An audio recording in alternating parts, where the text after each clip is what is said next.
Good morning, friends. It was 28 degrees this morning, and honestly just too cold for me to wash these eggs outside today, so I'm going to do it here in the kitchen. A lot of people don't realize that you can leave eggs unwashed on your counter. We've actually honestly done it for weeks sometimes, and as long as they're not gotten wet or washed, then they're perfectly safe to be unrefrigerated.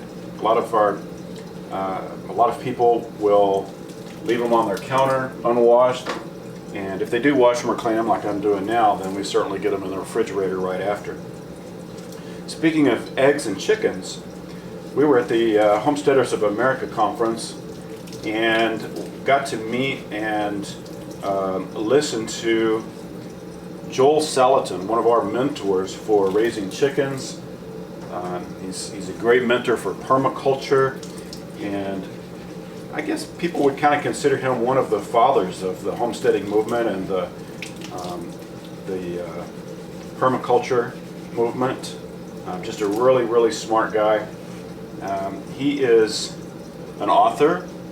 He does talks and lectures, and he's been all over the world just teaching people how to raise chickens and a lot about how to improve their soils, and just a good motivational speaker.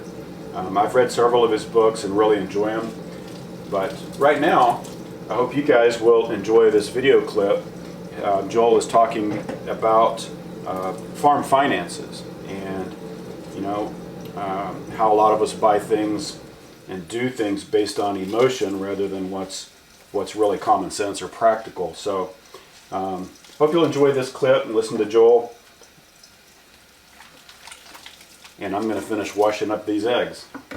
We're going to talk a little bit about moving the homestead as a business. That's not normally where you start with a homestead, but I find in my travels and talking with people that in the homestead movement, that many people, if they could wave a magic wand, one of my favorite questions is, if time or money were not an issue tomorrow, what would you do? And I find that many, many homesteaders who start out in that path, if they could wave a magic wand and leave their town job and be there full time, would do it. Am I right? Yeah, am I right? Okay. So, one of the reasons for having a business on your homestead is so that you can use before tax dollars for everything and not own anything and not pay any personal taxes. So whether it's an LLC or a DBA doing business as, I don't care. But the point is, one of the great reasons for a business of any kind is so that you can shield income and you can bleed off expenses as business expenses. I don't own this shirt. This is a uniform because it's got a logo on it. And those of you who come to our farm and I come around the corner and I'm wearing a shirt that says Michael or Pedro or whatever, see, the IRS lets you deduct the full cost of uniforms. And one of the criteria of uniform is it has a logo or a name. Now, interesting, it doesn't say it has to be your name. So we get these used shirts from down at the uniform store, where people either get fired or die on the job or whatever. And we get these shirts cheap. But, the car I drove up here, it's not my car, it's the Polyface car. Everything we do. So, Teresa and I, basically, personal income, we're below the poverty line. But if the business picks up your phone bill, your office, if it rents your office from you and owns your machinery, owns your stuff, you don't have to make much money, okay? And so I'm all about not making any money. It didn't come out right. I'm all about not paying taxes. And if we can figure out a nice legal way to bleed off a lot of that income, it's good. So then we come to debt, all right? And debt should only be used to leverage income. I'm not quite as a pariah on debt as much as Dave Ramsey, but I do believe, I think there are places for debt. We just bought the adjoining piece of property, and we took out a mortgage to do that, but we did an accelerated payment. We paid for it we made our last payment 2 weeks ago. So yeah, so it took 5 years, not quite 5 years, 4.5 years to pay for that adjoining property. Sucked out all of our cash, but it was the first adjoining property that come up for sale in 50 years, so they don't come up very often. But if you can figure out, so debt is okay to use if it's actually going to generate income, if it's going to return an investment, that works. Generally, when you're investing in stuff, if it's going to return your capitalization cost in less than 3 years, it's a no-brainer. Capitalize it, do it.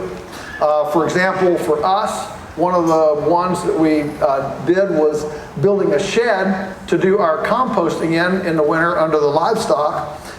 We calculated what we were going to gain in fertilizer value alone through the compost, not having the manure and urine out in the field from the animals.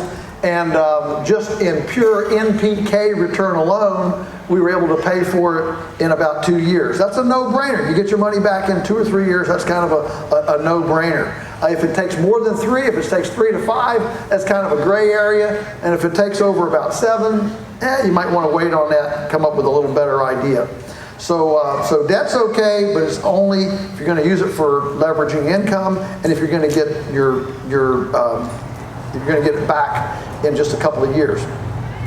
So debt is only used as a growth catalyst with a clear economic advantage. Okay, to develop your nest egg. Okay, that's where you're really heading, is to develop your nest egg. I like people when they say, we're going to go out, we're going to start this. We're going to quit our town job. I like people to have 2 years worth of savings in the bank, cash savings, before they make the leap from the city. 2 years. That's ideal. Teresa and I made our leap with 1 year of savings. And it worked out. It was tight, but we lived incredibly frugally. We drove a $50 car. We lived in the attic of the farmhouse. We didn't have any debt. And if we didn't grow it, we didn't eat it. We never went anywhere. We didn't have a TV. Still don't have a TV. That's one of the best things you can ever do for yourself, is to take your TV out and practice your deer rifle on it. And that gives you time. It gives you time, because time is really important.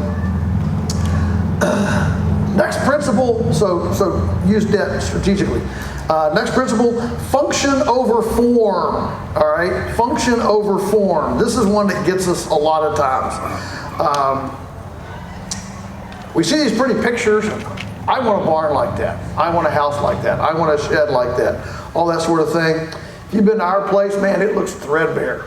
Alan Nation used to always say that a profitable farmstead should have a threadbare look.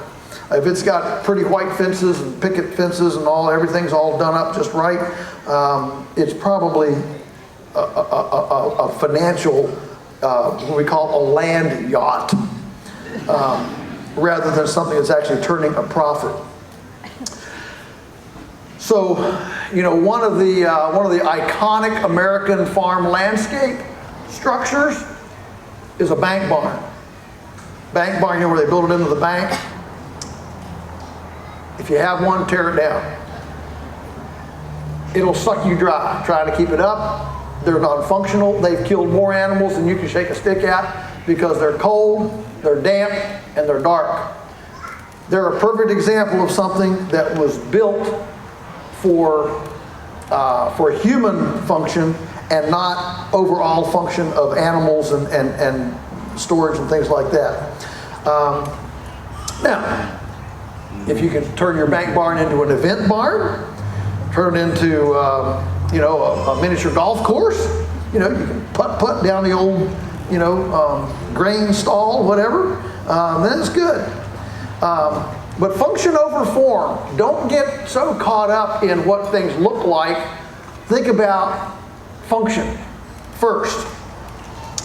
And if I may go where angels fear to tread, I would include in this breeds. When you're starting out, you're not going to get the picture-perfect bull or the picture-perfect cow or goat or whatever it is. And this is one of the problems with, heritage breeds. Oh, I want this cute little animal. And people get all fired up about these cute little things. Well, so what we have are then, we have Scottish Highlander cattle in Alabama because they're cute. The Scottish Highlander cattle don't work in Alabama. They're uncomfortable. They're unhappy. They're burning up. All right, you want Scottish Highlander cattle? Go live in Ontario, but don't live in Alabama. And so we get this idea of this look, and it gets in the way of function. And we try to force function into form instead of doing function first and then working on form later. So build structurally for function. I mean, if you've been to our farm, you know that all of our buildings, we just go up to the woods and we cut poles for rafters. Are they straight? No. We kind of try to find as straight as ones we can get, but they're not straight like dressed lumber. And so the roofs, have some waves in them. But I've never had a cow turn around going in the barn and say, hey, I'm not going in that barn. The roof isn't flat. Never had it happen. And you know what? Half the world doesn't live in houses any better than that. So if it's good enough for people, it ought to be good enough for cows and pigs and chickens and square dances and trade shows and whatever else you might want to put in a barn. So we built our barns for 50 cents a square foot. 50 cents a square foot. How do you get your return on investment? By building for 50 cents a square foot. So we go out and we cut locust poles. It doesn't have to be all straight. It can be now if you're building a house, you might want it a little bit nicer than that. But for most of your outbuildings and things, as long as it sheds water and it's structurally sound, who cares if it's not quite square or not quite flat? Next, test before you jump. Okay? Test before you jump. We get starry-eyed too fast and we don't realize that success is incremental and not spontaneous. So we're always thinking about embryonic prototypes. Around our farm, when we have an idea for something, we're always asking not how big can it be, but how small can it be? And so we're always thinking, how can we make this as small as possible, still be viable, to test it? Because we live at a time where we worship big. We want it to be big. We want it to be, global, whatever. And I find that there's a lot of advantage in being small and testing things embryonically, embryonic prototypes. If you want to, raise cows, don't go out and buy a herd of 50. Get 5 and start. And remember, a bull is half of your genetics. So put your money in a bull and just get regular cows from the neighbors. That way, the ones that don't breed or don't work, you can at least get your money back. But all over the place, we got people getting, little Devons and all sorts of specialty exotic breeds, paying $2,000 a head for them, and then the one doesn't breed or doesn't work, and now what you've got, you can't take it down to the sale barn and get more than about $200. You just spent $2,000. Next year, you just sold it for $200. That's in case you're missing, it's a significant loss.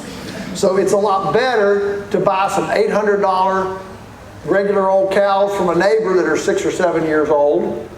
And then if something happens and they don't work, you can go down and you can get cull cow price and you can get almost all your money back on them. Spread your risk. So test before you jump, right?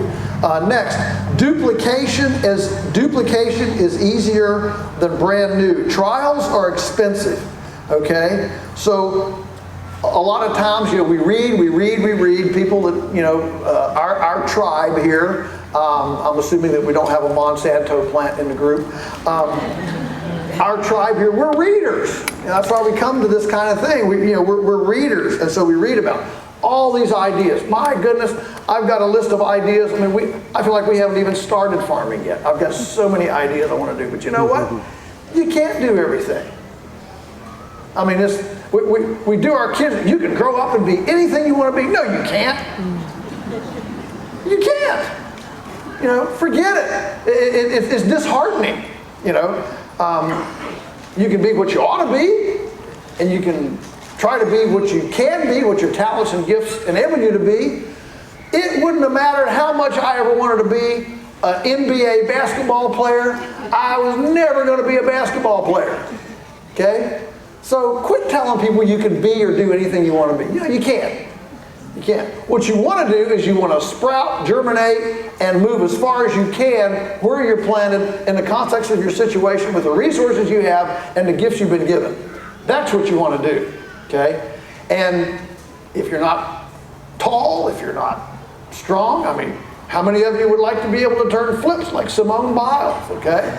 I'd love to do that. Yeah, but you know what? I'm never going to turn flips like Simone Biles. Okay? And so remember that starting new things, trials, experiments are expensive because you don't know what's going to work, and lots of times things don't work. And so before you build your menagerie, because you read all this stuff, you got all these ideas, we ought to do this, we ought to do this, we ought to do this, we ought to do this. And what happens is that we end up doing a lot of things halfway. And my encouragement is to get one thing good at a time. Get one thing good at a time. Become a master of one thing. All right?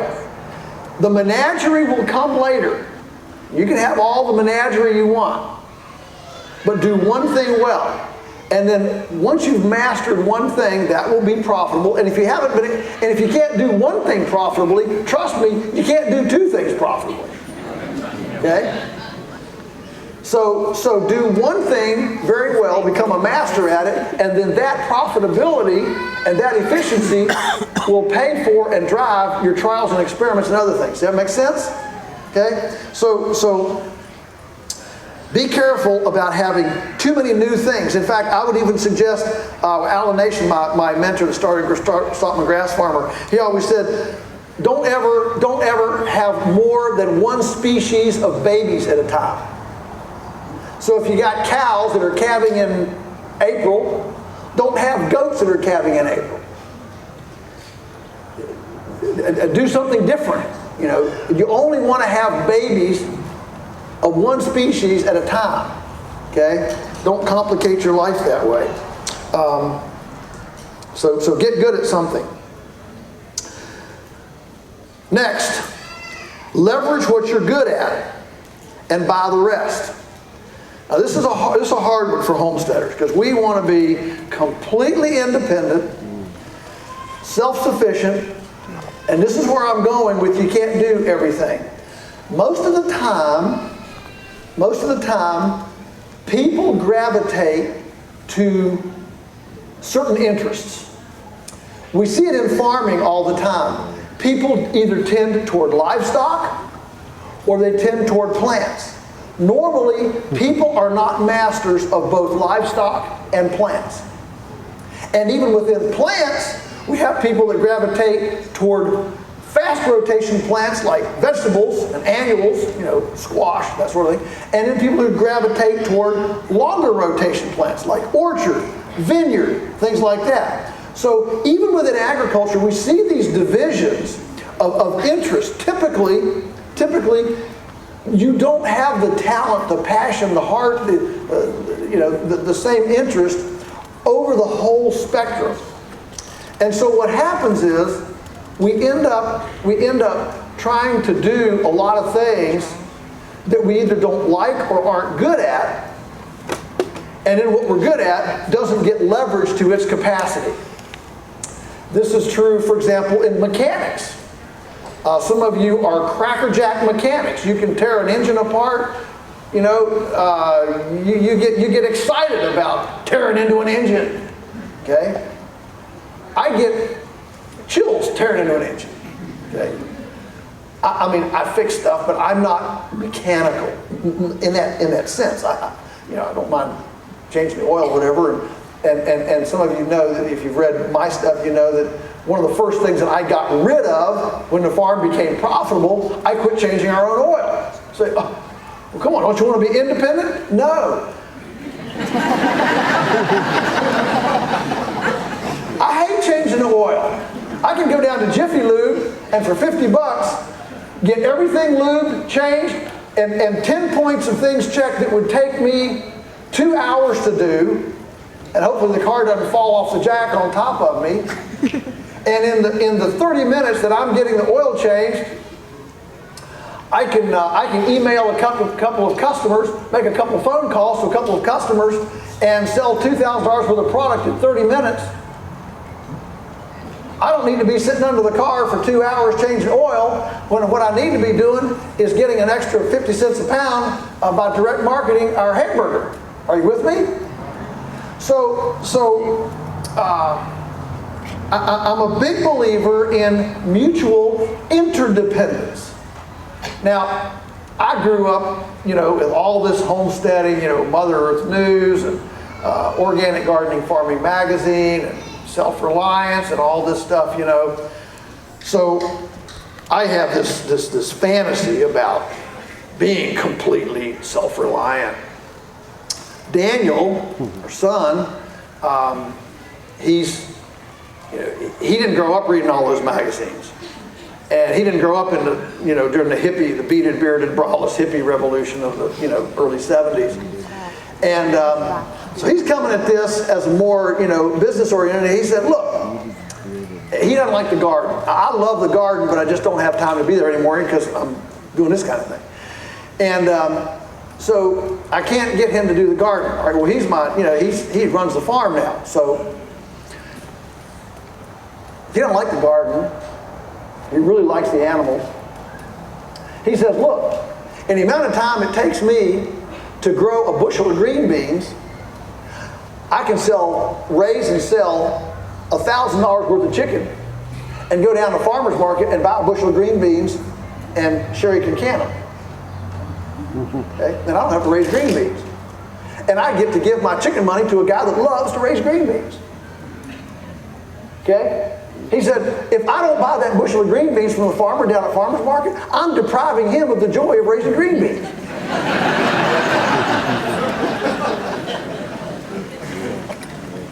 Now, from a strictly business standpoint, I get that. That's perfectly sensible reasoning. But I'm sorry, I like to walk out the back door and see green beans. Okay? So I am conniving and conspiring to find somebody who will come and take over our gardens as a business, as an independent business, and raise green beans and other things. Okay? We've had this twice, but the problem with these really young people is, they get crazy ideas. They go off and get married, or they have babies. They strange things. But what we've had in the recent years, when we've had a full-time gardener, man, the garden's just blossoming. I'm just happy as a clam and sitting in this nest of abundance, And because where I'm in my life now, I can go in and spend an hour on a computer, write an article, and make pretty good money compared to raising green beans. So I do that. I got my calluses. Don't worry, I haven't left it yet. But I spend a lot more time now not doing some of those things. The point is, leverage what you're good at, buy the rest. If you hate mechanics, find a neighbor, find a friend, a nephew, a niece, somebody that loves mechanics, okay? And they will fix it faster and better. And you put attention on what you do well. Make a list. Here's where I'm strong. Here's where I'm weak. One of the problems is we don't want to face the fact that we're weak in places. Well, don't fight against your weakness. There's a whole series of business books called Strengths Finder. And some of us have grown up hearing about, well, you're not very good at that. You need to work at that. You need to overcome that. No, no, no, no, no. The whole point of StrengthsFinder in business is don't worry about what you're weak in, forget it. Walk away from it. Find out what you're good at and put all your attention on that. And then that will finance, that will pay for somebody else who loves to do what you're not good at or what you don't like to do. And in that case, 1 + 1 = 3. That's the point of it. So we spend a lot of time spinning our wheels trying to develop complete independence when we'd actually do better finding what we're good at, spending more time there, mastering it, becoming efficient at it, and then taking the profit that we're able to get because we're really good at this and becoming mutually interdependent within the community and creating the economy. That's what makes a local economy work, is different trades and gifts being traded back and forth. Next, mastery requires repetition.